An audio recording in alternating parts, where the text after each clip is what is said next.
But then, yun nga, yun naririnig ko na diva. Pagpalagi nating masungit ka sa staff niya, it's because alam niya na, okay, magagawa mo yun. Kasi kung ano yung pinapagawa ko sa inyo, kaya kong gawin. Yung kanilang, yung asawa niya, si Curly, na galing sa hirap, sinubukan naman nila talaga na to do it the honest way. Sa akin, ang the biggest sin of Julius Babaw ay ang kanyang carelessness. Okay, sige, natutulungan mo. Inaabutan mo nga ng 50,000 harapan. Parang sa akin kasi parang it's not in good taste anymore. Sa mga netizens, sa mga social media users, tama yung ginagawa nyo.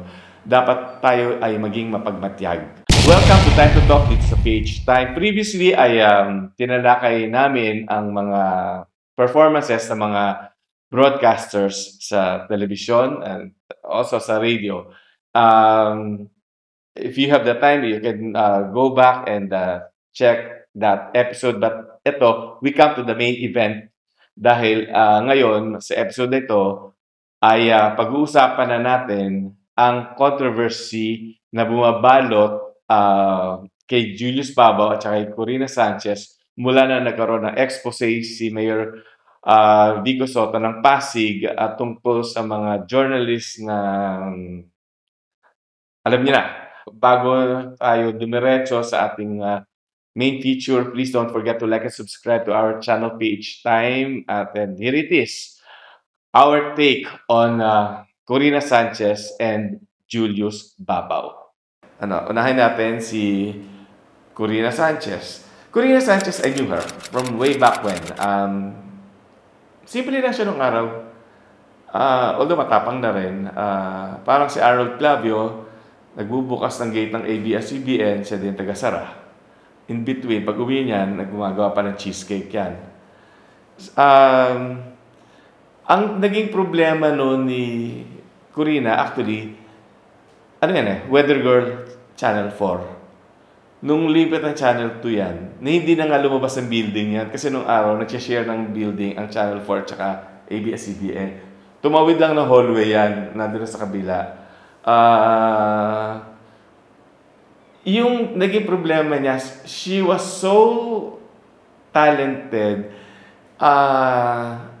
pwede siyang pang-Ingles, pwede pang-Tagalog, pwede pang-Masa, pwede pang-sosyal, hindi mahanap, hindi ma-define kung saan nga ba siya.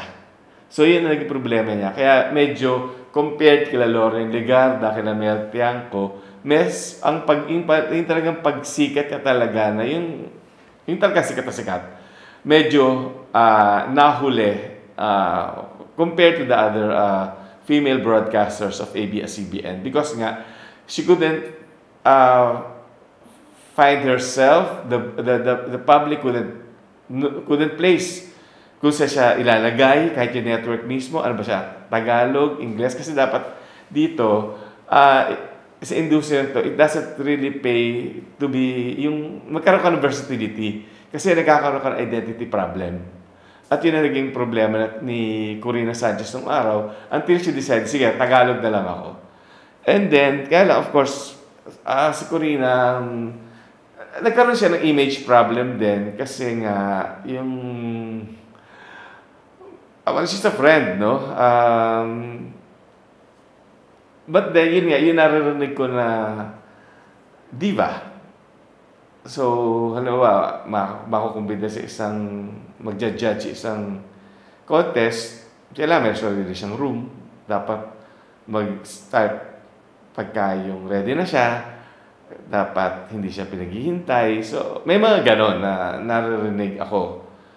Ang naging problema ko lang din, noong nag-umpisa na siyang mag-YouTube channel. Kasi, nagulat ako dun sa interview niya kay Celia Rodriguez. Kasi parang, pinagmamalaki ni Celia Rodriguez yung pangalan ng apo niya. So sabi niya, ano yung pangalan ng apo mo? Si Atticus. Hindi alam ni Corina kung sino si Atticus. Si Atticus Finch. Yung henerasyon niya, dapat kilala mo si Atticus Finch, yung To Kill a Mockingbird. Kasi, kumbaga, nasa henerasyon yun eh. I mean, kasi kung broadcaster ka, dapat kasi nagbabasa eh. Hindi pa pwedeng hindi nagbabasa ang isang broadcaster. Lalong-lalo na To Kill a Mockingbird is an important Hollywood movie na dapat every journalist should know. Tapos, ito pa ang isa pang issue ko, hindi lang kay Corina, dun sa mga broadcaster na gumagawa ng YouTube content na pinifeature yung mga artista. Kasi if it's not up your alley, ang entertainment, huwag nyo nang subukan. Kasi mapapahiya kayo dun. Ang nangyayari, yung mga artista, lalong-lalo na yung mga veterana, kaya kayong paikot-ikutin yan. Habang nagsasalita kayo, pwede yung artista na yung veteran star na yan, pwedeng mag-reinvent or mag-invento ng history niya, ng kanyang biography. Pwede niyang palitan. Na kayo, dahil hindi nyo kilala, hindi nyo alam yung nangyari sa buhay ng artista in the past, kaya kayong isahan. Yun talagang iikot-ikutan kayo. Tapos, ang magiging problema niyan, sige, nalabas na sa YouTube channel. So, ito yung na-ere, ito na-panood ng tao. So, that will go down as factual. Mali eh. Kasi, wag niyo sabihin entertainment lang yung ginagawa. Kasi, kahit sa academe, inaaral na ang mga films. Inaaral na, pati entertainment. Kasi kasama yan ng kultura eh. Kultura ng hindi lang Pilipino, Hollywood, buong mundo. Mahalaga ang entertainment. Bakit sa tingin nyo ba nagpapakamatay ang MMDA na hawakan ang MMFF? Kahit wala naman silang alam tungkol sa pelikula. Kasi doon ang gagaling ang napakalaking halaga na pwedeng ipangtusto sa iba't ibang institusyon or to fund MMDA itself. So, importante yung entertainment. Hindi dapat iniis mo lang yan. Kaya nga, again, advice ko sa mga gumagawa ng content tungkol sa mga artista, tungkol sa entertainment, alamin nyo muna. Huwag mag-research ng maigi. Hindi kayo dapat nagpapauto sa mga veterano artista kasi mas matalino sa inyo yung mga yan. Kasi yan, kumbaga, ito yung kasabihang papunta pa lang kayo, sila pabalik na, bumalik ulit, nakailang balik na sila. So, kayang-kaya kayong utuin, lokohin. Kung alam nilang hindi mo alam ang sinasabi mo, ang tinatanong mo. Ganon ang nangyayari. At yan, nakikita ko yan sa napakaraming YouTube channel na ang content ay mga lumang artista.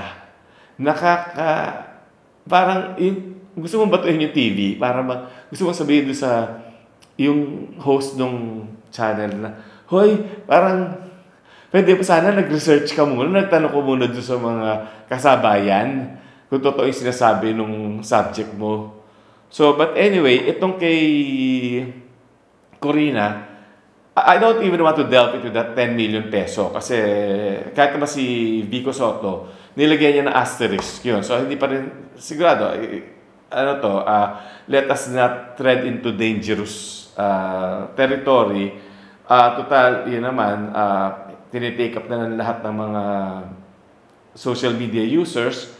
Ang alam ko, dalawang beses niyang in-interview ang mga diskaya. Yung isang napanood ko, malaman naman kasi nandun yung background na sinubukan talaga ni Sara Diskaya na magpunyagi. Kumbaga, anak ng OFW na nagpunta ng UK. Tapos sa UK, nabubuli siya. Sinubukan nilang yung asawa niya si Curly na galing sa hirap. Sinubukan naman nila talaga na to do it the honest way. Iyon ang napanood ko dun sa isang vlog. Kaya, but somewhere along the way, sana yung na-discern nyo na saan ba nang gagaling tong lahat ng pera nitong Diskaya na to, na tipong bibili ng payong kasi dahil merong extra na bonus na kotse. Parang ganon, bibili ng a pair of wine glass kasi nga may kasamang kotse. Yung ganon, yung alam niya lahat ng mga nanood ng mga or lahat ng sumubaybay doon sa mga Diskaya controversy, alam niya na kung ano yung sinasabi ko. So, si Corina, maririnig pa naman niya yung sarili niya kasi marami naman siyang maayos na nagawa. At si Corina kasi is that type na pagpalagi nating masungit ka sa staff niya, it's because alam niya na okay, magagawa mo yun kasi kung ano yung pinapagawa ko sa inyo, kaya kong gawin. So, lahat ng dumaan na staff kay Corina, gumagaling. Kasi siya mismo, magaling din siya kasi resourceful din. At saka, pinagtatrabahuhan. It's just unfortunate na nangyari ito. Itong Diskaya scandal at dawit siya dito. Tignan natin kung malulusot na niya ito. I hope she does because sayang din lahat ng achievements niya at lahat ng pinaghirapan niya. And so, let's go to the main event, si Julius Babaw. Julius Babaw, very good as a newsreader, newscaster. TV-friendly ang tsura, ang ganda ng timbre ng boses, tama naman ang mga pagbigkas ng bawat salita. Naging issue ko lang kay Julius Babaw from the beginning nung nag-YouTube channel. Ito na naman yung sinasabi ko kanina na kung hindi mo rin lang kabisado ang entertainment at hindi mo kilala ang mga tao dito at ang mga karakter, wag mo na panghimasukan. Doon pa lang sa umpisa pa lang ng YouTube channel niya, yung in-interview niya si Julio Diaz. Saka naman nakakita, ang intro niya, si Julio Diaz ay sumikat noong dekada 90 sa mga pelikulang Sakay, mga ganun. Sabi ko, utang na loob. 1985 pa lang, si Julio Diaz, artista na, bold actor na naging magaling. So, sabi ko, saan ang galing? Yung chinek ko sa Wikipedia, obviously, yung staff niya, kinuha din sa Wikipedia, hindi naman lahat na nakalagay sa Wikipedia, tama. Kaya lang, si Julius, hindi pa lang siya nagtaka.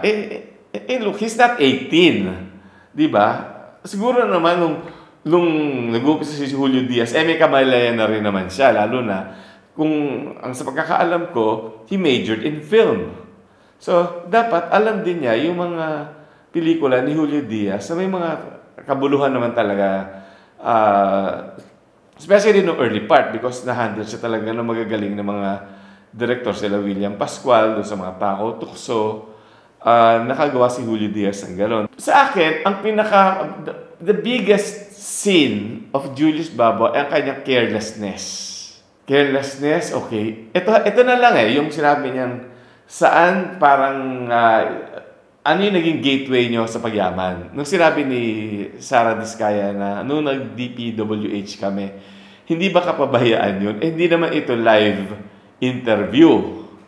So, kung yun, dapat nagupit na nila yun, na-edit out na. Well, of course, mabuti lang, hindi. Yun talaga, in fact, ngayon marami nagsasabing parang social media users. Pasalamat tayo kay Julius Babaw dahil dyan naungkat. Kaya lang kasi, yun ba talagang purpose nun? Parang by accident na na-discover. Isa pang problema kay Julius, yung, sorry I mean, kaibigan ko, I consider him a friend. Si Tintin Bersolo was my co-host nung araw nung yung first wave ko sa ABS-CBN. I love the couple. Kaya lang kasi, ano na to yung kine-question na yung profession So, kailangan, on my part, tulungan ko na rin yung makaahon para wag naman masyado malugbok naman yung profession. But then again, yung pagiging careless ni Julius, follow-up question. Yun, kasi dapat talaga, pag nag-interview ka, marunong ka na makinig. Yung interview niya kay Ana Marin, tinanong niya, Kasi di ba, naanakan ni FPJ, si Ronyan. So tinanong naman niya, bakit mo pinatulan ang asawa? Ang sagot ni Ana Marin, kasi batang-bata pa ako noon, hindi ko alam na may asawa siya. Again, utang na loob. Pag yan, pwede mong itanong sa UPCAT, sa Civil Service Exam, at bawat Pilipino masasagot kung sino at anong pangalan ng asawa ni Fernando Poe Jr. Nagkaanak siya mga 1982-83. Kinasal si Susan Roses at saka si FPJ, 1968. More than 1 decade na, hindi mo pa alam, Ana Marin, na ang asawa ni FPJ ay si Susan Roses. Di ba? Again, tinanggap ni Julius yun, para bang, yung, okay na sa'yo yung sagot na yun? Parang, kinalusot mo na lang si Ana Marin. Of course, yun naman talaga, yung issue na yun, talaga that was something between FPJ and Susan Roses. Kaya lang kasi, kung ikaw, nakikinig ka dun sa parang, hindi mo alam na gano'n, parang, saan ka ba tinago nung lumalaki ka? Siguro naman kahit mga Carmelite nuns, baka alam na ang asawa ni Fernando Poe Jr. ay si Susan Roses. So, yun. Tapos, ang isa pang nagiging problema ko dito, everyone thinks that yung YouTube channel ni Julius Babaw is the best ever. Kasi, ito, nahuhukay niya sa baon yung mga lumang artista, mga bold star. Natutulungan niya. As a matter of fact, binigyan pa siya ng PMPC Star Awards ng Excellence in Broadcasting. Hindi ba nila nakikita na merong exploitation na nagaganap? Yung, okay, sige, natutulungan mo. Inaabutan mo nga ng 50,000 harapan. Parang sa akin kasi parang, it's not in good taste anymore. Although, again, baka sabihin nyo, bubuti pa nga yung tao, nakakatulong. Ako ba? Baka sabihin nyo, ano ba na itulong ko? Well, ang sagot ko naman sa inyo, malay nyo naman. Di ba? Hindi ko naman kailangan ipakita kung ano man. Kahit nagbigay ako sa chewing gum, hindi ko na ipapakita yon. So, ito kasi, yung lantarang ipapakita na inaabutan mo ng pera, which is not in good taste. At saka, isipin nyo na lang, sila Rosa Rosal, ang dami-daming natulungan, hindi naman niya pinakita yun. So, parang, there are ways of helping the less privileged in a more decent manner. Yun na. Tapos, anong nangyayari? Parang, bayaning-bayani yung YouTube channel.